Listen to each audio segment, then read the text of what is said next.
അവനവന് ഇഷ്ടപ്പെട്ട party.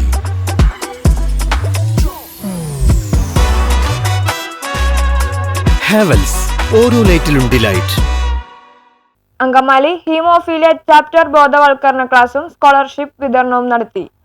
Haemophilia society Angamaly ചാപ്റ്ററിന്റെ ആഭിമുഖ്യത്തിൽ ഹീമോഫീലിയ രോഗികൾ നേരിടുന്ന ശാരീരികവും മാനസികവുമായ വെല്ലുവിളികളെക്കുറിച്ച് ബോധവൽക്കരണ ക്ലാസും ഹീമോഫീലിയ രോഗികളായ വിദ്യാർത്ഥികൾക്കുള്ള സ്കോളർഷിപ്പ് വിതരണവും MLA റോജി M. ജോൺ ഉദ്ഘാടനം ചെയ്തു. അങ്കമാലി നഗരസഭാ ചെയർമാൻ അഡ്വക്കേറ്റ് ഷിയോ പോൾ മുഖ്യ സന്ദേശം നൽകി. സേവ് വൺ ലൈഫ് പദ്ധതിയുടെ ഭാഗമായി 23 ഹീമോഫീലിയ വിദ്യാർത്ഥികൾക്ക് 30,000 രൂപ വീതമാണ് സ്കോളർഷിപ്പ് നൽകിയത്. ഹീമോഫീലിയ വിദ്യാർത്ഥികളുടെ ഡിഗ്രി, പ്രൊഫഷണൽ കോഴ്സുകൾ ഉൾപ്പെടെയുള്ള ഉന്നത വിദ്യാഭ്യാസത്തിന്റെ ചെലവ് പൂർണ്ണമായും ഹീമോഫീലിയ ഫെഡറേഷൻ വഹിക്കുമെന്ന് ഭാരവാഹികൾ അറിയിച്ചു. ചാപ്റ്റർ പ്രസിഡന്റ് ലെക്സി ജോയി അധ്യക്ഷത വഹിച്ച യോഗത്തിൽ KDDC ഡയറക്ടർ ബോർഡ് അംഗം ബെന്നി മൂനേലി, DPC അംഗം റീത്തോ പോൾ, നഗരസഭ LDF parliamentary party leader TY Elias, merchants association president Johny Kuriakose, Biju Pooppath, chapter secretary K. Prabhakaran, Lal Painadath, Biju Devasi,